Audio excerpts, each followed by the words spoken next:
in an alternate world where Japan is recovering from an occupation by Nazi Germany.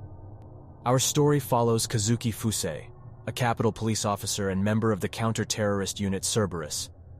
However, the complex political world he finds himself in puts him at odds with his personal feelings and duty. After the atomic bombing in Hiroshima and Nagasaki by Nazi Germany, Japan took strict measures to rebuild its economy back to its former glory in the 1950s. However, this action did not go smoothly as the government had expected. As a number of people caused trouble with the local police unit, some members of the sects, a group of anti-government organizations, make their move by joining the crowd in their protest. A girl who is a member of a terrorist organization known as the Red Riding Hoods gives a suspicious bag to her ally. Not long after, the guy pulls the trigger of the bomb inside the bag and throws it to the location of the police human barricade. A huge explosion throws the police into disarray. Triggered by the casualties they received, the local police unit launched tear gas into the protesting crowd and used violence to subdue them. Meanwhile, the Capitol Police advanced their move to take down or obliterate the sect members behind the bombing incidents. Moments later, the members of the sects gather up to proceed on their escape plan in the underground tunnel in the city. The girl is again given a bag containing a bomb and is tasked to go to a specific location. Then, they all move through the tunnels to execute their plan. Little do they know, the Capitol Police is also proceeding to intercept their next move. On the way to her next location, the girl heard the approaching Capitol Police and desperately ran for her dear life.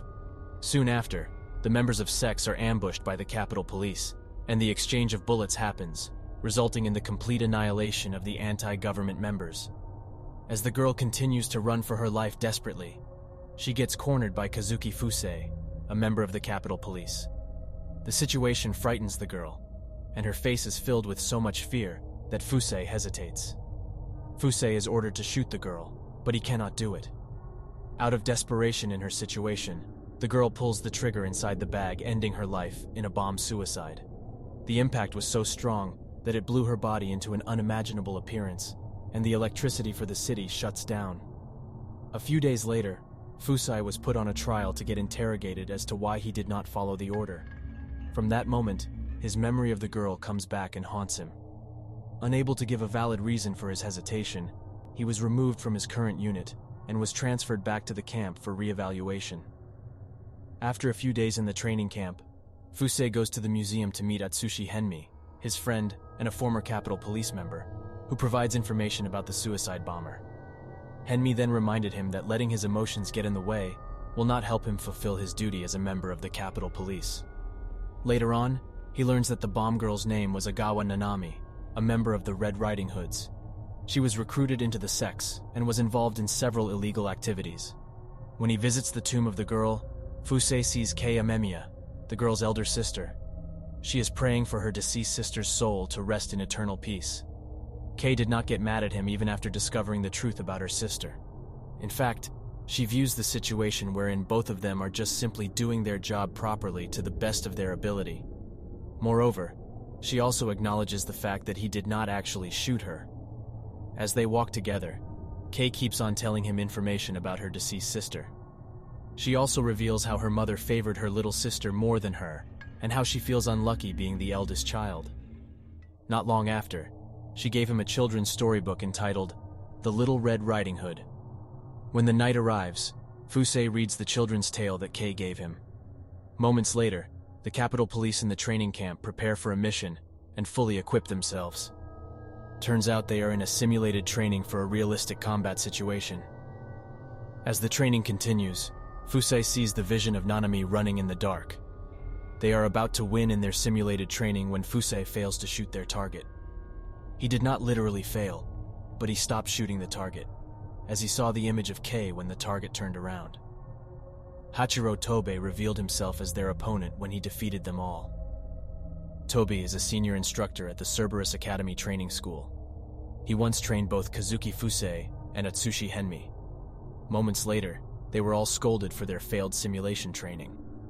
Their mentors were so disappointed in the trainees' several mistakes in handling different situations. Meanwhile, Henmi talks to Tobe about why he has been acting weird lately. When Tonbi asks Henmi about Fuse's new girlfriend, he adamantly replies that he knows nothing about it. The next day, Fuze and Kei went to the children's park and had a good time together. Later that day, they even go to an amusement park. While they're having a conversation, a running child trips behind them. When Kei helped the child, he had another vision of the suicide bomber running through the dark tunnel. Not long after, a pack of wolves appeared behind him, as if he was their alpha. Fuze keeps on following and running after the girl. At the end of that dark tunnel, he sees a closed gate. When Fuze calls the girl, she turns around and turns into her elder sister, Kei. She is then chased down and devoured by the pack of wolves that are behind him. At the same time, he also sees a vision of her being tattered by bullets. Out of nowhere, he wakes up. Then he realizes that the time at the amusement park was nothing but a dream. Moments later, Kei receives a telephone call from an unknown person, and her mood becomes very sad. She meets Fuze, and they ride the bus together. Along their way, heavy rain started to pour down, and the two of them ended up being stranded. Meanwhile, the heads of the local police and the national defense gathered to talk about the future of the public safety department. The leaders of the local police suggest dissolving the special security unit to stabilize the situation. After the meeting, Bunmei Muroto asks Henmi for his insight about the meeting. Henmi tells him it's just their way of monopolizing the national safety unit. Furthermore, Muroto also talks about Henmi's plan to betray his friend, Fuze. He wants to use him to discredit the Capitol Police Unit by framing him up with Kei, who happens to be a former member of Red Riding Hood. They want to make it look like Fuze is in a forbidden romance with a terrorist. Before leaving, Muroto asks him if he is aware of Wolf Brigade. Henmi tells him what he knows about it, and Muroto leaves immediately after. Moments later, Kei is seen with Henmi in the car. He explains to her what her last mission would be. Meanwhile, Fuze goes back to his room. Here, he saw an envelope inserted in the storybook she received from Kei. The next day, Kei is seen with Fuze in the museum. Their relationship is starting to move to a different level. A few hours later, Henmi tells him several higher-ups are watching over him, so he better be careful. When the night arrives, a trap is set by the local police forces, and the Public Security Division intends to discredit the special unit with Kei as bait to catch Fuze, intending to show a terrorist passing a satchel bomb to a member of the Panzers. As expected, Fuze receives a call from Kei, who wants to meet him because some suspicious people are tailing her. Without a second thought, Fuze went straight to the location of Kei. Here, he carefully devised an on-the-spot escape plan. His fighting skills and wit became the key instruments for successfully executing his plan with fewer casualties. Later, Henmi talks to Muroto about their failed attempt because Fuze outsmarted them. Kei and Fuze continue to find a safe place for both of them. They ended up staying the night on a rooftop.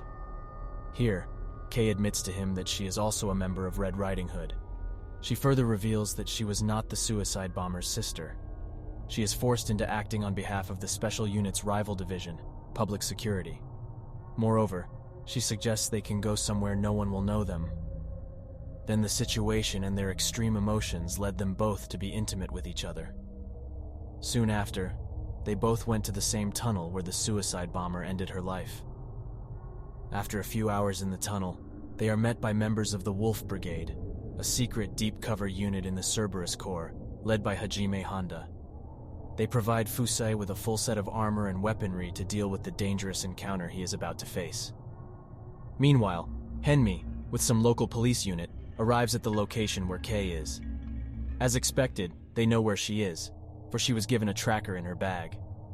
Toby explains to Kei that the Wolf Brigade has used the Public Security Division's plan to remove those most active in trying to eliminate the Cerberus Corps, and eliminate them in turn. He further explains to her that they know her true intentions when she meets him from the get-go. Before Fuze leaves Kei in their hand, she expresses her desire to be together with him. However, Fuze is no longer thinking about that possibility, as he is concentrating on devising an immediate plan to annihilate his enemies. Public security agents follow a tracking device in Kei's bag and enter the tunnels. Little did they know they would encounter the fully armored Fuze inside the tunnel. The situation becomes more bloody as Fuze continues to slaughter them all. Later on, Henmi is seen to have successfully escaped the bullet shower from Fuze. However, one of his legs caught a bullet, and he's beginning to lose blood. Realizing how dangerous the situation was, he desperately tries his best to escape the tunnel. Moments later, the Wolf Brigade meets in a junkyard, and Fuze is ordered to kill Kei to ensure public security never recaptures her. Kay embraces Fuze and sadly recites the dialogue of Little Red Riding Hood, describing the grotesque appearance of the wolf disguised as a loved one. Fuze is agitated, but, regardless, kills Kay.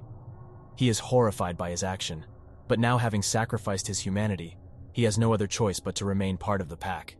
The old sergeant mournfully compares Kay's fate to Little Red Riding Hood's demise at the hands of the wolf. Thanks for watching. See you in the next video.